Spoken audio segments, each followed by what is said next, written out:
Hi ಎಲ್ಲರಿಗೂ. ಯಾವಾಗಾದರೂ sweet ತಿನ್ಬೇಕು ಅನ್ಸಿದಾಗ ಈ ರೀತಿ ಹೆಲ್ದಿಯಾಗಿ ರಾಗಿಯಿಂದ ಸ್ವೀಟ್ ಮಾಡಿಕೊಂಡ್ರೆ ಟೇಸ್ಟ್ ಅಷ್ಟೇ ಅಲ್ಲದೆ ಆರೋಗ್ಯಕ್ಕೂ ಸಹ ತುಂಬ ಒಳ್ಳೆಯದು. ಈ ರಾಗಿ ಹಿಟ್ಟಲ್ಲಿ ಹೈ ಫೈಬರ್, ಪ್ರೋಟೀನ್ ಆಗಿ ಕ್ಯಾಲ್ಸಿಯಂ ಇರೋದ್ರಿಂದ ಮಕ್ಕಳಿಗಷ್ಟೇ ಅಲ್ಲದೆ ದೊಡ್ಡವ್ರಿಗೂ ಸಹ ಇದು ತುಂಬಾನೇ ಒಳ್ಳೆಯದು. ಬೆಳಗ್ಗೆ ಬ್ರೇಕ್ಫಾಸ್ಟ್ಗೆ ಅಥವಾ ಈವ್ನಿಂಗ್ ಸ್ನ್ಯಾಕ್ಸ್ಗೆ ಪರ್ಫೆಕ್ಟ್ ಆಗಿರೋಂಥ ರಾಗಿ ಪುಟ್ಟು ಮಾಡೋದಕ್ಕೆ 1 ಕಪ್ ಅಷ್ಟು ರಾಗಿ ಹಿಟ್ಟನ್ನು ತಗೊಂಡು ಇದಕ್ಕೆ ಸ್ವಲ್ಪನೇ ನೀರು ಹಾಕ್ಕೊಂಡು ಚೆನ್ನಾಗಿ ಮಿಕ್ಸ್ ಮಾಡ್ಕೋಬೇಕು.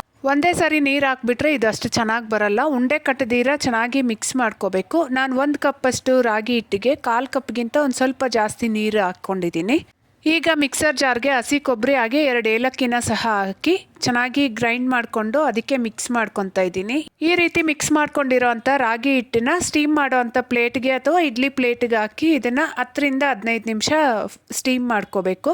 ಇದು ಕುಕ್ ಆಗಿದೆ ಅಂದ ತಕ್ಷಣ ಒಳ್ಳೆ ಘಮ ಬರ್ತಾ ಇರುತ್ತೆ. ಅಲ್ಲಿವರೆಗೂ ಸ್ಟೀಮ್ ಮಾಡಿಕೊಂಡ್ರೆ ಸಾಕು. ಈಗ ನಾವು ಸ್ಟೀಮ್ ಆಗಿರೋ ಅಂಥ ಹಿಟ್ಟನ್ನು ತೆಗೆದು ಬಿಸಿ ಇರೋವಾಗೇನೆ ಅವಶ್ಯಕತೆ ಇರೋ ಅಷ್ಟು ಬೆಲ್ಲನ ಚೆನ್ನಾಗಿ ಪುಡಿ ಮಾಡಿ ಹಾಕ್ಕೊಂಡು ಬಿಸಿ ಇರೋವಾಗೆ ಮಿಕ್ಸ್ ಮಾಡ್ಕೋಬೇಕು. ಕೊನೆಯಲ್ಲಿ 1 ಸ್ಪೂನ್ ತುಪ್ಪನ ಸಹ ಹಾಕಿ ಚೆನ್ನಾಗಿ ಮಿಕ್ಸ್ ಮಾಡಿ ಸರ್ವ್ ಮಾಡಿಕೊಂಡ್ರೆ ಹೆಲ್ದಿಯಾಗಿ ಅಷ್ಟೇ ಟೇಸ್ಟಿಯಾಗಿರೋ ಅಂಥ ರಾಗಿ ಪುಟ್ಟು ರೆಡಿ ಆಗುತ್ತೆ. ಮಕ್ಕಳು ಸ್ವೀಟ್ ಕೇಳಿದಾಗ ಈ ರೀತಿ ಒಂದ್ಸರಿ ಟ್ರೈ ಮಾಡಿ ನೋಡಿ. ಬಾಯ್.